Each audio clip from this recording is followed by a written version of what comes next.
Hola y buenas tardes. Yo soy Juan Sebastián Mufdi Hernández, médico psiquiatra y psiquiatra de niños y adolescentes de la Pontificia Universidad Javeriana de Bogotá.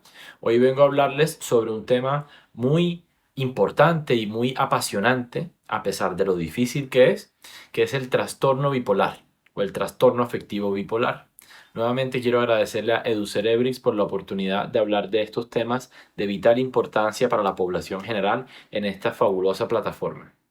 Usualmente escuchamos términos coloquiales y en el día a día como soy bipolar, estoy bipolar, estás bipolar, pero realmente ¿de qué se trata la enfermedad? ¿De qué se trata la patología? Tenemos que tener en cuenta que cuando nosotros hablamos de un trastorno afectivo bipolar, estamos hablando de una enfermedad mental mayor.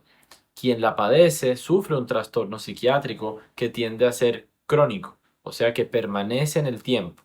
Tiene periodos en los cuales mejora y periodos en los cuales empeora, pero realmente hasta el momento no conocemos una cura absoluta para esta enfermedad.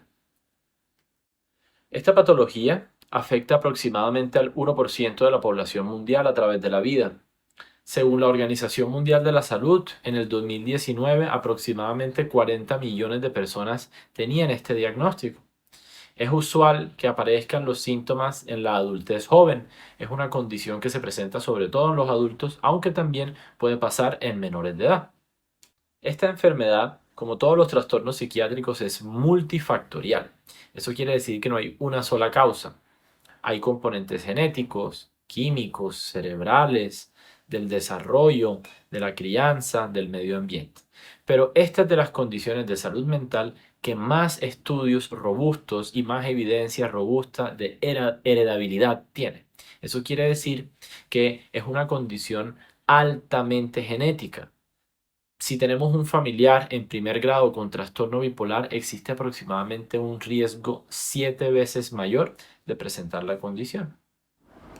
Entonces, para poder entender de qué se trata esta condición, vamos a hablar primero de unos conceptos básicos. Lo primero es tener en cuenta que esto es una enfermedad que afecta sobre todo, pero no únicamente, el estado de ánimo. Hay muchos más síntomas, pero lo principal es la afectación del estado de ánimo. Hay muchos estados de ánimos posibles. Los seres humanos podemos estar felices, podemos estar tristes, podemos estar rabiosos, podemos estar bajos de ánimo, por así decirlo, como desmotivados, etcétera, etcétera, etcétera. Y es normal que nosotros sintamos todas estas emociones. Es normal que fluctúen las emociones, que frente a ciertas situaciones estemos más felices, frente a otras estemos más tristes, etcétera. Esto es lo clave. En el trastorno afectivo bipolar o en el trastorno bipolar, lo que sucede es que hay un estado de ánimo o hay unos estados de ánimo alterados de manera persistente en el tiempo, en episodios. Esta es una patología que no está presente siempre o que sus síntomas no se manifiestan siempre, sino de manera episódica.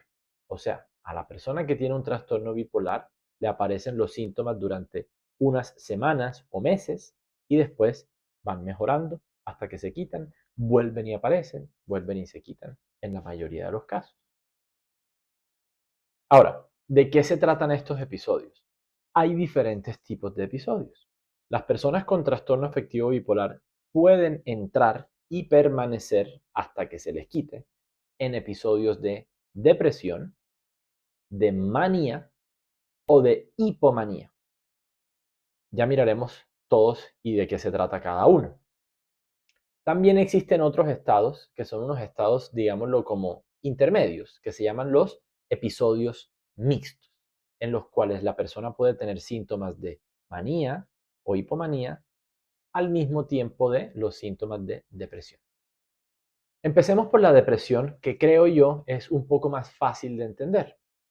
Todos sabemos que las personas deprimidas pueden experimentar tristeza profunda, falta de deseo, falta de motivación, dificultad para experimentar placer, También pueden tener mucha hambre, muy poca hambre, pueden tener insomnio o pueden pasar durmiendo todo el día.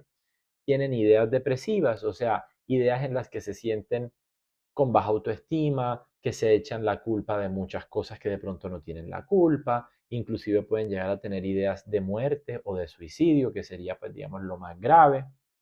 Tienen fatiga, dificultad para concentrarse, etcétera, etcétera. Este es un estado de bajonazo, por así decirlo, como lo conocemos coloquialmente.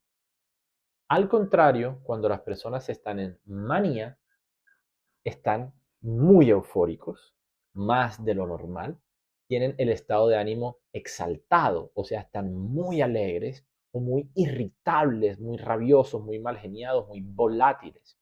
Las personas describen que tienen un estado mental alterado en el cual las ideas van pasando muy rápido. Inclusive algunos pacientes mencionan que no alcanzan a terminar una idea antes de que llegue la siguiente. Eso es lo que se llama taquipsiquia.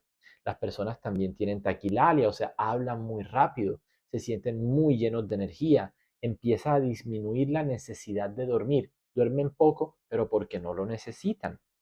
Las personas dicen que tienen ganas de hacer muchos proyectos, se inscriben en muchas cosas, hacen muchas cosas, a veces sin sentido, ¿sí? Pueden tener conductas riesgosas, empezar consumo de sustancias, hay un aumento de la libido y entonces hay conductas sexuales riesgosas, inclusive pueden llegar a tener síntomas psicóticos, delirios y alucinación. Estos son los dos principales estados que nos sirven para entender cuáles son los dos polos de la enfermedad, la depresión y la tristeza. Cuando nosotros hablamos de la hipomanía, que sería un tercer estado, es una manía, pero un poco de menor calibre. O sea que es una manía la cual no tiene tanta severidad y de pronto no va a comprometer tanto la funcionalidad de la persona. También existe la posibilidad de que no sean tan limpios y tan separados los episodios. O sea, que hayan episodios mixtos en los cuales las personas tienden a sentir síntomas de euforia o manía y síntomas de depresión al mismo tiempo. Algunas veces vamos a escuchar los términos trastorno bipolar tipo 1 o trastorno bipolar tipo 2. ¿Eso qué quiere decir? Eso quiere decir lo siguiente. Cuando una persona presenta un episodio de manía en su vida, así sea uno solo, ya se cataloga como una persona con un trastorno bipolar tipo 1. Esas personas también pueden presentar después depresiones, otras manías, hipomanías, estados mixtos o episodios mixtos, como vimos anteriormente, pero con presentar una manía en la vida se llama trastorno bipolar tipo 1. En cambio, las personas que presentan trastorno bipolar tipo 2 no presentan manía, presentan depresiones o estos estados de hipomanía que son un poco menos severos o los episodios mixtos sin que lleguen a un nivel tan alto. Esta es una condición crónica, es una condición debilitante, es una condición compleja, es una enfermedad mental mayor, pero eso no quiere decir que no se pueda hacer nada al respecto. De hecho, los tratamientos del trastorno bipolar son muy amplios, están muy estudiados, cada vez hay más evidencia, hay muchas mejores herramientas. En general, estos son pacientes que tienden a necesitar prácticamente todos medicamentos de tipo modulador afectivo. Eso quiere decir que son medicamentos que impiden que las personas pasen de un polo a otro. También en algunos casos antidepresivos o antipsicóticos. Esto es un tema de pronto un poquitico más complejo que requiere otro video y otra sesión, pero es importante tener en cuenta que los medicamentos son un pilar fundamental del tratamiento y debemos reducir el estigma. Pero hay muchas otras cosas que podemos hacer. Aprender sobre el trastorno, educarnos, aprender a identificar temprano las crisis, que es lo que se llama detección temprana de crisis, que a mí me parece fundamental. Hacer terapia psicológica, tener actividad física, actividad cardiovascular, tener buena alimentación, tener buenas relaciones interpersonales, aprender herramientas para manejar el estrés, para resolver problemas de comunicación asertiva y demás. Meditación, etcétera. Hay muchas herramientas. Creo que eso también amerita un video independiente, pero creo que hemos hecho un bosquejo general de lo que es la condición, cuáles son sus orígenes, cuáles son sus características y cuáles son los tratamientos principales que existen. Así que si conoces a alguien que pueda presentar estos síntomas, que tengas la duda o si tú mismo sientes que de pronto puedes estar dentro de este espectro de las patologías bipolares, por favor no dudes en consultar porque hay mucho por hacer y nos puede ir muy bien si lo hacemos a tiempo.